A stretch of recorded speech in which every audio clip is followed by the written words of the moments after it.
What's up, Micah? What's up? You are better dressed than I am today. I have. Well, I'm at work. I guess you're working too, but That's I have right. to That's right. I have to come into an office and look nice for But clients. yeah, when you work for yourself, you really never know what to expect from your boss. It's true. Your boss is Um, just your clients. It's not yourself. that's true. Yeah. Well, and I like to think of them as like co-laborers. There you go. I like working with you. I try not to phrase it in terms of like For working sure. for them, although ultimately I work for them. There's a little bit of both there too. It depends Yeah, on yeah. if you have a lot of people, then it's like I don't need this client, so I can dress how That's I right. want. I can always quit at a moment's notice. But yeah, so today we're discussing Frozen, Yeah.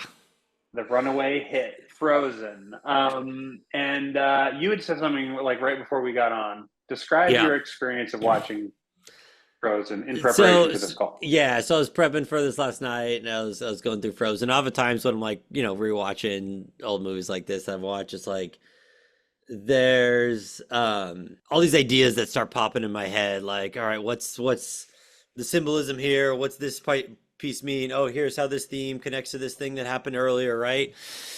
And I was admittedly tired, but I wasn't getting a lot of that from this movie. I mean, there's some good stuff in it. It's interesting. I think the production value, I think Disney took a big leap with this one, just in terms of quality of like animation, quality of songs, quality of like there's a lot of very well executed stuff in there. But as far as the story and breaking it down, like it was fine, but it wasn't. It was felt underwhelming to me. Interestingly, I feel a little differently about the production value on it.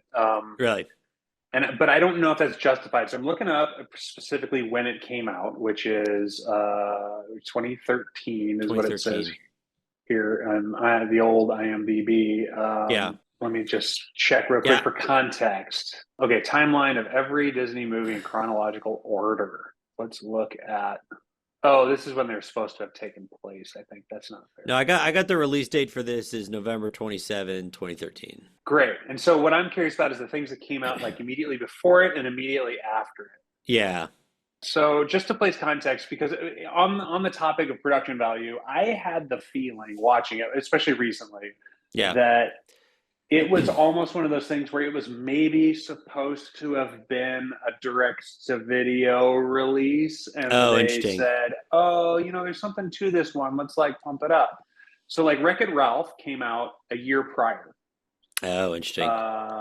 Monsters University came out the same year. That's not explicitly Disney; it's Pixar technically. Yeah. Brave came out the year before. Okay. And so for my money, I would go with production value of like Brave or Wreck-It Ralph over. And when I say that, I mean in terms of like character model down to like complexity of polygons and stuff like that. It is getting a little bit nitpicky and in the weeds. But there's something about Frozen. No offense to the creators of it, the hundreds of hardworking men and women that busted their ass to animate this thing. There's something about it that feels like it was like underfunded. Like it's like, to me anyway, it's like this might be like on the cheaper side of animation. Like if that makes sense, some of the movement, some of the like the complexity of the character models. But in its defense, also I think it's early in Disney's move. It's funny, it won the Academy Award for Best Animated Feature. But it's kind of early in Disney's move to digital animation and getting rid of their like 2D physical animation, which I think the last one of those was Princess and the Frog. Which I'm really excited to talk about that one when eventually that's time. But anyway, and I also like the music in this movie drives me nuts. I really dislike it, but admittedly, it was a huge hit. Like Let It Go is still a smash hit. Like, Yeah. And it's like the banger of the whole soundtrack to Right. me. But Right. we can get to that. So your experience was like, there's like a lot to do about nothing. I was thinking like, okay, what this movie was a massive hit. I think it's probably Disney's last huge one. Moana maybe came after it. I still don't think it has the same like zeitgeist level of it. Like, um, This thing but was everywhere. It's ever, and people still are dressing up as yeah. Elsa and Oh, Anna. my friend's kids, like all their daughters, all like Anna and Elsa is all they want to dress up as.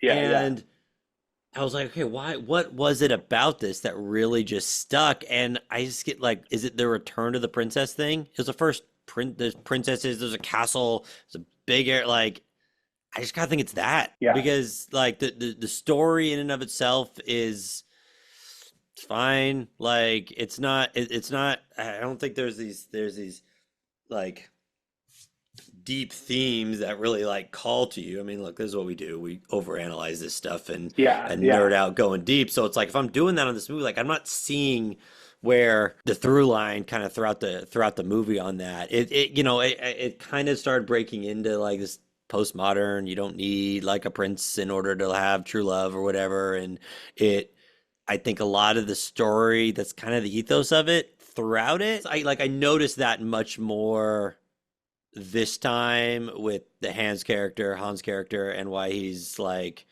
oh, he's kind of set up to be that guy, and big reveal, he's actually the villain. Like that was kind of a moment, I think, with where Disney was like, okay, like we're not, that's not the thing, and it was a moment that kind of got created with that. But it's, I don't know, yeah. yeah, something, it just felt disjointed. Sitting down, especially as a dad, my experience of a lot of these movies comes through collage. And Yeah. you put on the movie for the kids, and then you come and go in between making dinner and Hmm. letting the dog out and like checking the phone and Yeah. like answering a work email, right? And so I have seen Frozen in its like fractured, Yeah. yeah, probably a dozen times. Yeah. But in terms of like really concentrated, sitting down, pushing through it, not very much. And Hmm. so sitting down to really intensely go like, okay, for the for the talk, like let's really really analyze. And so prior to ever putting it on for my kids, because we try to vet stuff for is there agenda or is it a story told in good faith, and so the detractors to Frozen who believe that it is heavy on agenda, I Hmm. would say like maybe, but also not necessarily. Like Yeah. it's I think it's Yeah, like that can be overblown for sure. It's yeah, like, and yeah, so I think it has been overblown because I think like is there commentary on the idea that that being a princess who wants to fall in love with a prince is inherently bad? Like kind of, but I don't think so. I think the biggest problem with that contrivance or that that aspect of the plot is that it's contrived. Like hmm, yeah, it comes across like TV writing where right, like yeah, like in the later seasons of Game of Thrones when they were like off script from the books, and that hmm, you got the sense that they were like, well, audiences really like reversals, so let's just make this character betray this other one. And you're like, right, but why? Like right, there's not even, it's not even motivated. And so like when you watch Hans, and I also wonder if naming him Hans is to throw Hans Christian Andersen under the bus. So if I'm using less benefit of the doubt and I'm going heavy on like, oh, there's an agenda here to say like Hans Christian Andersen, make him the bad guy, and like, okay, but yeah, also Hans is a pretty stereotypical like Northern European yeah, name to yeah, like yeah, just right. There's a Sven and an Olaf and a yep, Elsa too. So yeah, Hans just fits in there. And so having Hans, like the way for 80% of the movie, he's a stand-up guy. right, you get one little hint in the song when he's like, I'm looking for a place of my own, and he gestures at her kingdom. And that's the only Mm-hmm. bit that you get that, like, and that's on rewatching of going Yeah, like, yeah. oh, Right. he actually wants to take her home from her. He's Sure. not looking for his own home. And but when she leaves him in charge of the kingdom, he stewards it responsibly. He like cares for the well-being of the people. Hmm. And the Yeah, it's not. It when doesn't go Lion King where Scar takes over and the place is immediately a hellhole. yeah, like so he seems like a decent guy. And then when he perceives that there's danger on the mountain where Anna goes, and he like supports her in her quest. Yeah, go on your quest. I'll take care of things while you're gone. I'll be the stay-at-home dad. And she like runs off to do her quest. And he's like, oh, she's in danger. Let's put together a party to go after her. And Yeah. then it's like the little like dude with the toupee, the little greedy Hmm. tradesman guy that like sends the two spies in red because they got to Yeah, wear yeah. red, so you know they're bad, that are gonna like murder Elsa, and then Hans even saves her life, right? He Right. like stops her from dying and all this stuff, and then he like his betrayal at the end felt like someone very externally said like, oh, and here on page 75 is where he betrays. Uh, And you know what I mean? It just was a little contrived. But there wasn't much to indicate like, all right, there's a wolf in sheep's clothing here. It's just yeah, yeah. he's doing all the right things until he stops. He stops and stops hard. It's not like Yeah, he yeah. has noble intentions that were misguided a little bit. It's like, oh, every single one of his noble acts and his continuously like responsible behavior was an act of complete evil sedition. Um, but I will say this again, because I want to play devil's advocate. Yep, yep. And so before before my wife went off to college, she grew up in a pretty like rated G kind of like world, and so there's a lot of, I don't know, like, we could call it like naivete before she like Yeah, goes off into the world, and she's going to right. go move across the country and be independent and all this stuff, Hmm. and a lot like Anna's character, Yeah, and so no one in her family, because they're all kind of this very like rated G kind of world, gave her any kind of warnings.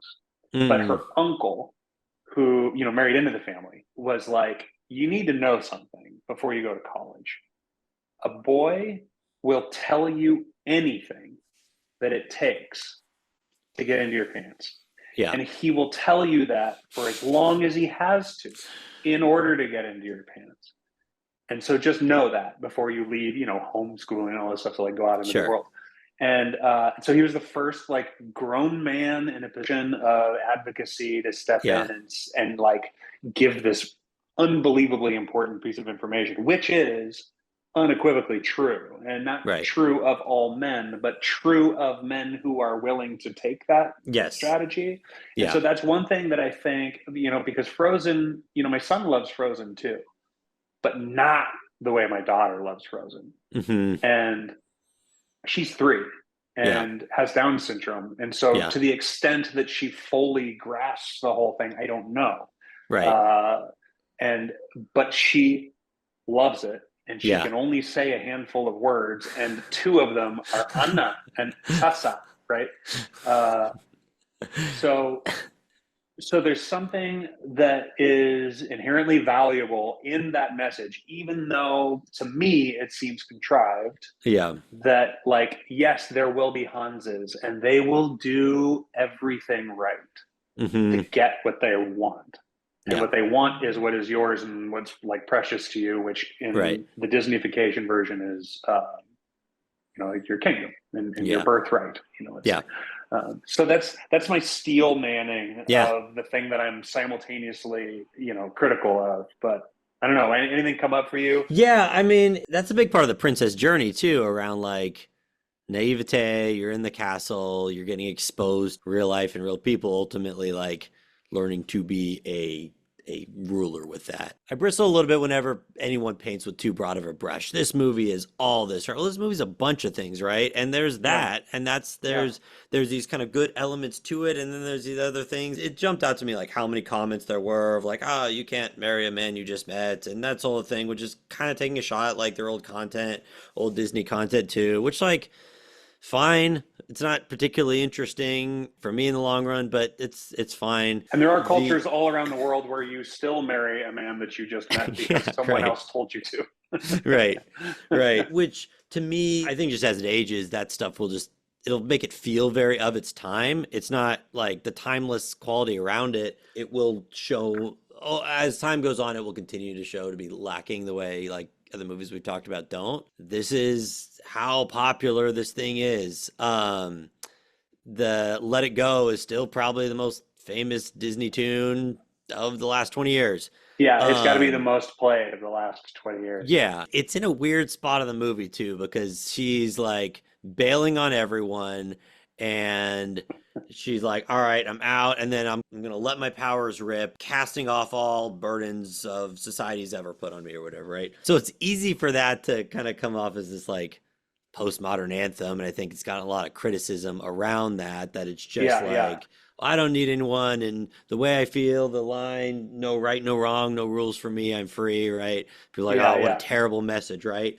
Which, in and of itself it is, if that's it, but like the place of the story it's at, right. If that's the totality, that's not her song at the it end. Doesn't work, right? She ultimately has to decide, like she needs to come back from that. I think of two of the other most popular Disney songs off the top of my head. Little Mermaid, Under the Sea, is Sebastian tries to say like, no, stay under the sea. Like it's not. It's a stay confined. It's not a good message, right? It's not the message of the movie, even though the song's a banger, right? Hakuna Matata. Don't worry, kid. Just like, don't worry about anything. Stay in the jungle and smoke weed with us. Like, it's not a wholesome message. It's just, it's a popular tune, and it's for the place in the story. It's creating like a vibe of that. So like, I think the criticism of that song gets overblown because of like, you're not seeing where it's at in the context of it. The message in of it, it's like, you didn't criticize Hakuna Matata when it's like stay in the jungle and smoke weed and eat bugs with us. So no, I agree. I think in the places where it got a bad rap, I'm not sure. Like, I wonder if it was just tied up in the oversensitivity to like the film being commentary on previous films, right, or being like a correction to previous films. And I don't think any of that is actually really all that fair in terms of like the actual plot of Frozen. And I think the work of this author and director would go on to be more agenda driven and preachy. Like Frozen 2 is nearly unwatchable for how like thick the agenda is. And but in this one, that moment comes at a place where Elsa is indulging in retreating from her sort of redeeming quality, which is embodied in Anna. And because Anna has no arc, I don't think. I think she's a similar catalyst protagonist. I don't perceive an arc with Anna.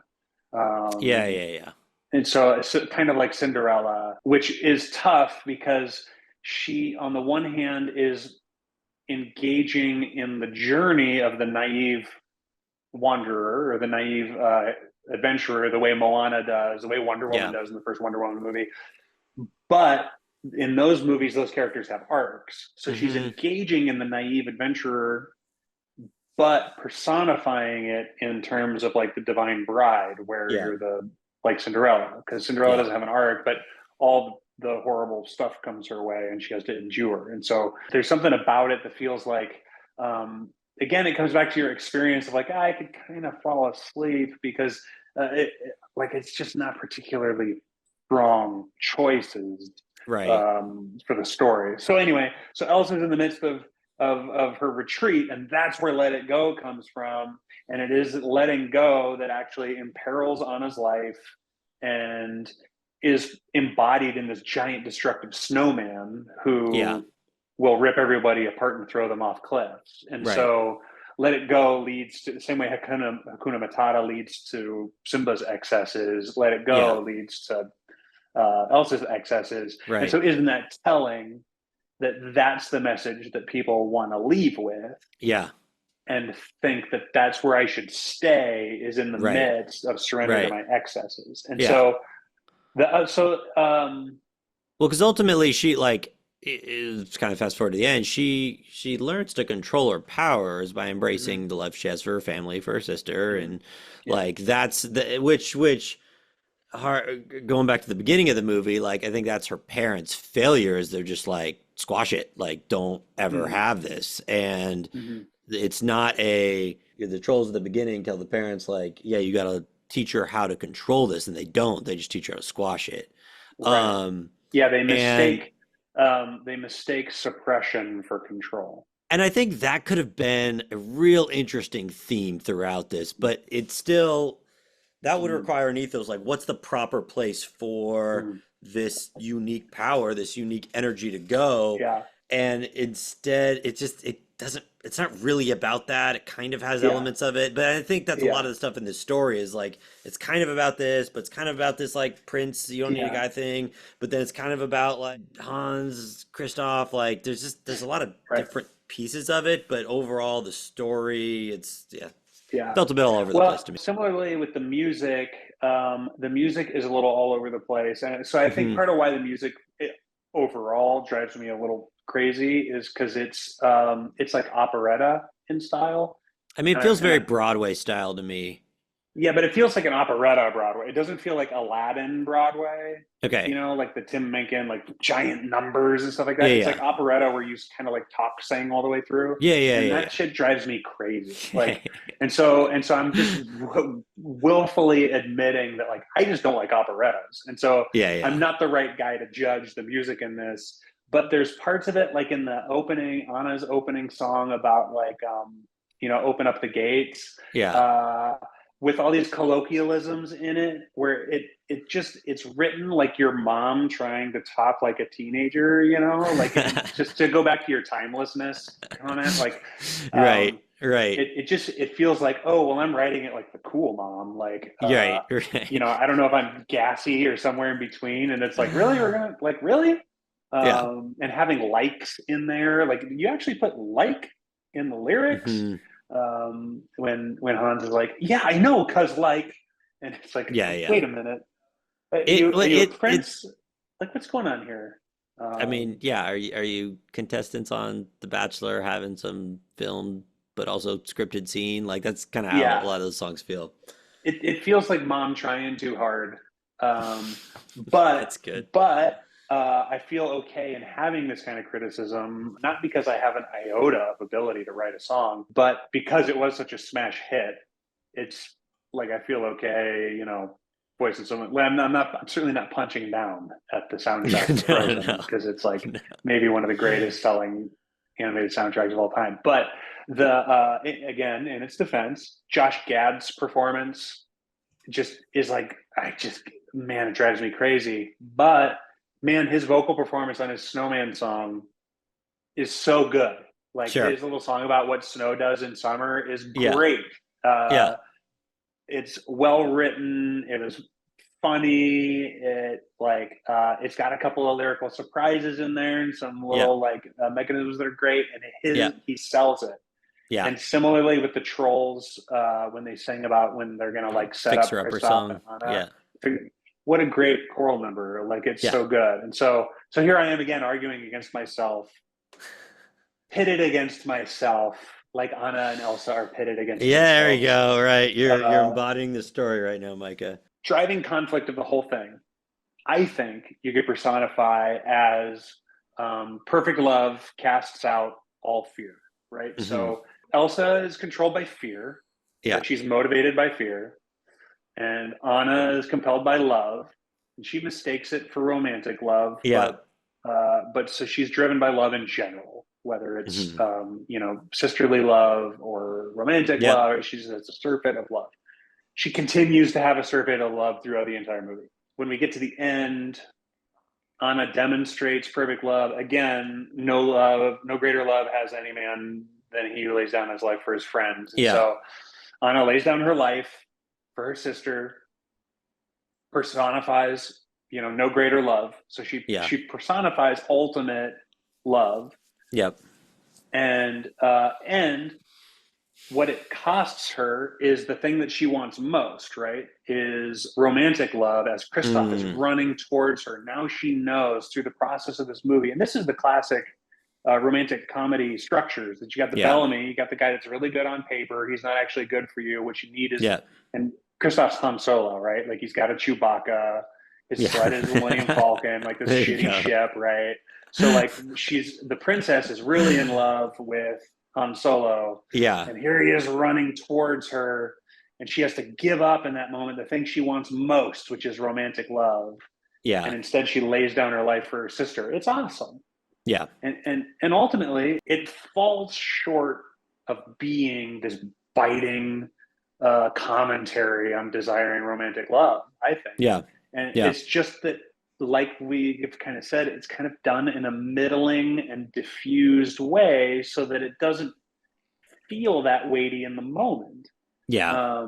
But on analysis, it's like, okay, that's what you're doing. She's laying down, she's turning away from the thing she wants most to lay down her life, to demonstrate perfect love, so that Elsa might have her fear dispelled.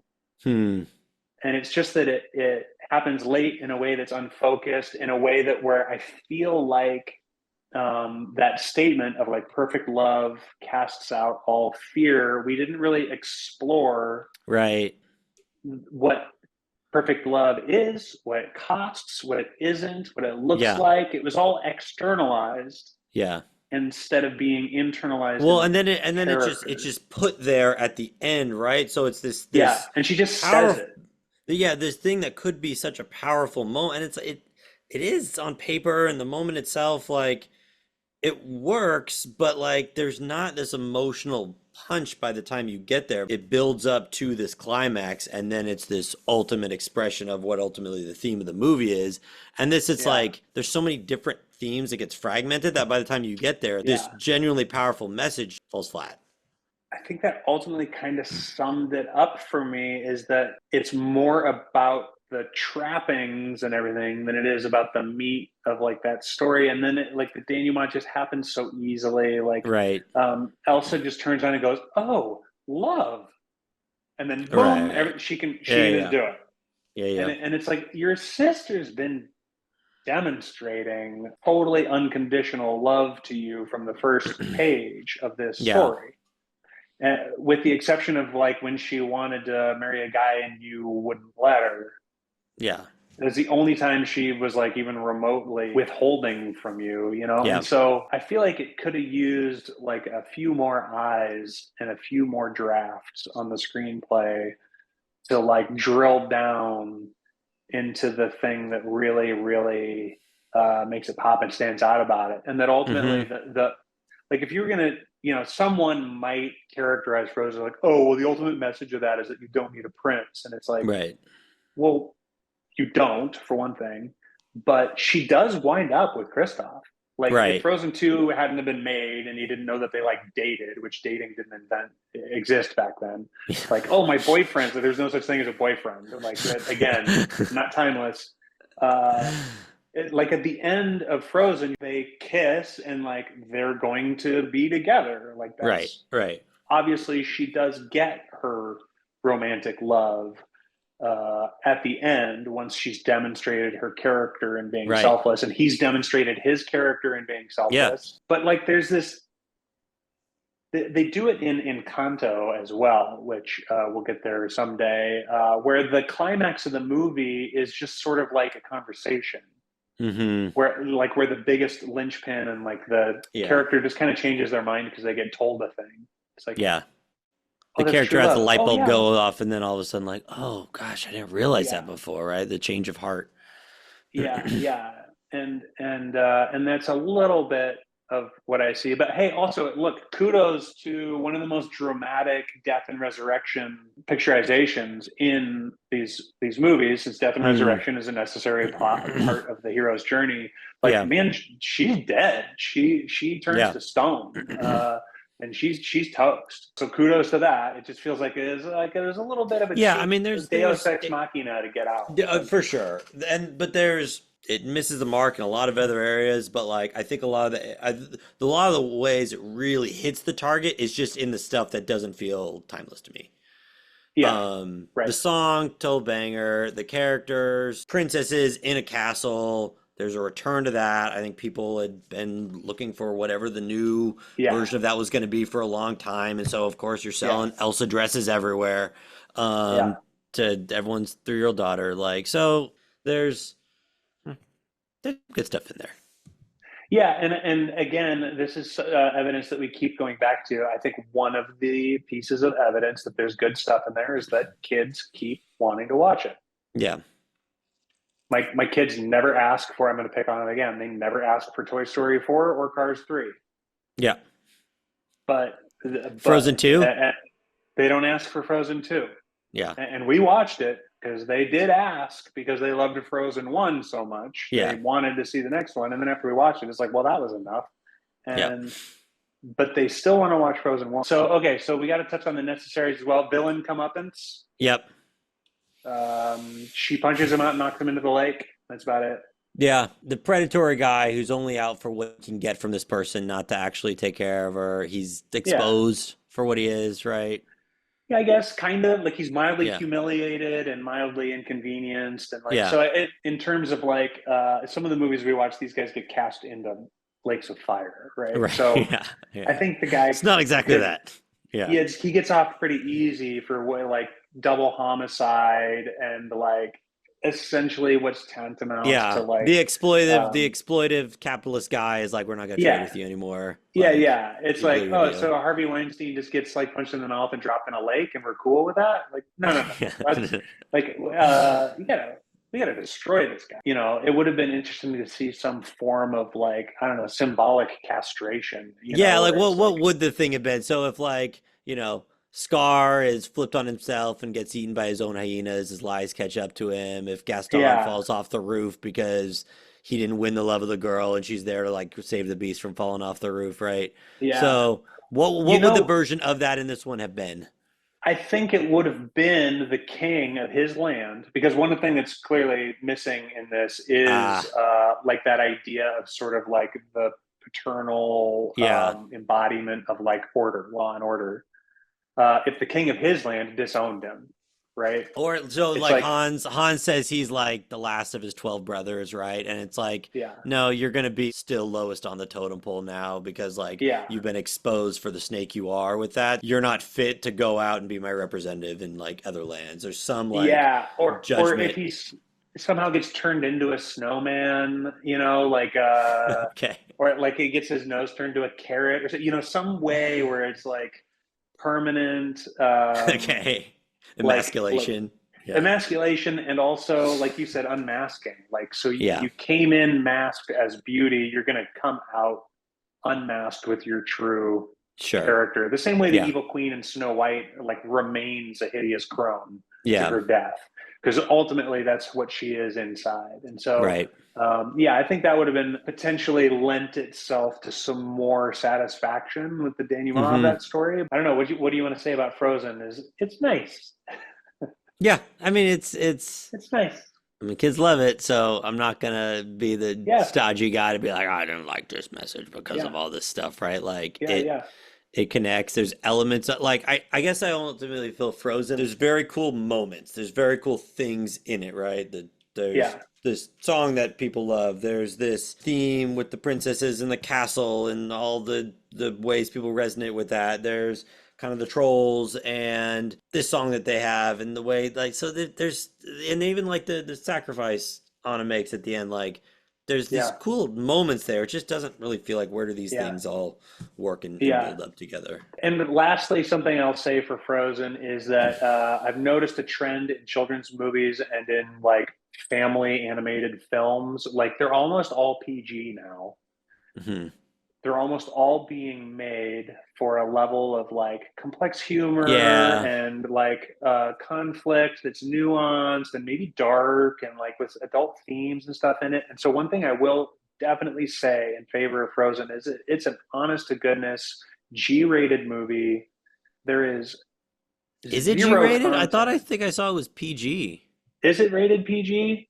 If it's rated PG, it's the least PG movie, Right. and um, and I'd love to verify that because I feel like even stuff like Trolls 2 and Trolls Yeah, 3, it's PG. Frozen contains some scenes of action violence and parallels, some accidental injury, implied death, and occasional threats of violence. man, I gotta say that's some nitpicky stuff because I would Yeah. say like there is nothing in that movie that No. any child at any age cannot withstand. Like my Yeah. son gets really scared by stuff and like he's cool. Do you think that there was like, as a marketing thing, they're pushing for a PG rating because it's trying to seem edgy in some way? And it, there's a I don't know, subversive element to that. It's definitely That might be possible. me projecting stuff, but Yeah, well, I mean that's something that they do is push yeah, for a try to get a PG-13 instead of an R for market yeah, yeah, sector and stuff like that. But like yeah. good work on the Frozen team of making like what's a truly man, it's like it's wholesome is great. So I would say like the ultimate verdict is like don't avoid the movie Yeah, yeah. on for any kind of pretext. Give it a shot. Yeah, no, I mean it's fine. Like it's the overblown reactivity. There's some Yeah, people with an ideology I don't like who really love this movie, so now I have to hate it. Don't do right, that. right. There's some Yeah, good yeah, stuff in this one. Yeah. yeah. Give it a shot. Feel free to take a nap. But like, yeah, But don't. also Yeah, don't get all grumpy when your kids love Let It Go and there you like go. House of Dress and like all the stuff with That's that. You right. don't have to watch Frozen 2. That's a different That's thing. right. Yeah. I think it's if you want to look for a role model, you want to be Anna on the streets and Elsa in the sheets. I I don't know what that means, Micah, but I don't know, but we'll let people that's make it for out what they Story want. Dads After Dark. All right. Well, so I think that's a wrap. I'll go For for what it. it's worth, just real quick, based on the original tale, the Snow Queen, Yeah. um, very little. It is so loosely inspired that it's almost not worth mentioning it, except for like Yeah. legal purposes, I guess, or like someone crawling out of the woodwork to accuse you of like not giving Hans Christian Andersen credit. It's extremely different. So, um, you know, not even worth drawing parallels. I don't think. It's But I it's I'm not familiar with the story of the Snow Queen. There's little to no. it's like a boy and girl that are neighbors, and there's So like a it's not mirror. sisters, it's not a castle, there's no It's not Arendelle, there's none of that. sisters. The Snow Queen isn't the protagonist. Oh, interesting. Okay. The frozen heart thing comes from a mirror that the devil made that gets shattered when the devil tries to take it up to heaven to corrupt heaven, I see. and then Yeah. and the dust from the mirror spreads all over the world and hardens your heart, and so it's Okay, interesting is stuff. there an interesting, and we won't dive too much into this, but is there an interesting conversation about how much 'cause we did Cinderella, right? And it's like that Yeah, sticks like it's definitely the same story as the Grimm fairy tale. It's not nearly as dark. There's a bunch of stuff it's a Disney version of it, right? But it's yeah, still the yeah. same story. Whereas now it's like you're kind of saying like, oh, it's adapted from the Snow Queen. It's almost a It's stretch to even say that. it's Um, extremely loosely adapted, like right, but extremely loose. In that there is a Snow Queen, so that's similar, okay, but but could that's you like the so witch in the like wardrobe. if you would have done Cinderella and not said it's adapted from the Grimm's fairy tales, it's like all right, you're plagiarizing. You're telling a version of the Totally, yeah, story, yeah, right? This yeah. one, the way you describe it, and again, I haven't read the Snow Queen Hans Christian Andersen. It sounds like this is different. Like you're looking for some source material because Disney princess movies should have some source material, but Yeah, is there really a source material? I guess that's what I'm getting at. Not that's really. you pretty much nailed it. Like, yeah, Okay. it's like source material for the sake of source material. But yeah, the characters don't have any of the same names. Even like, you know, yeah. Okay. Well, But interesting story. Go read hey, it. if anyone is well versed in the Snow Queen and wants to let us know parallels they see, correct us when we're wrong. But That's right. yeah. Be a guest on the show, and we'll hash it out. All right, well, fun stuff. That's Frozen, everyone. Let us know what you think, and if you got wildly different takes for us, yeah, love to hear it. Yeah, hit us. And then also next time is, let me look at our lineup here. Next time is Dumbo. Next time's Dumbo. You've been wanting to do this one forever. Yep. Let's dig in. Okay, we'll have fun with it. We'll stay tuned for that one, everyone. Thanks, Micah. Talk to you later. Cheers.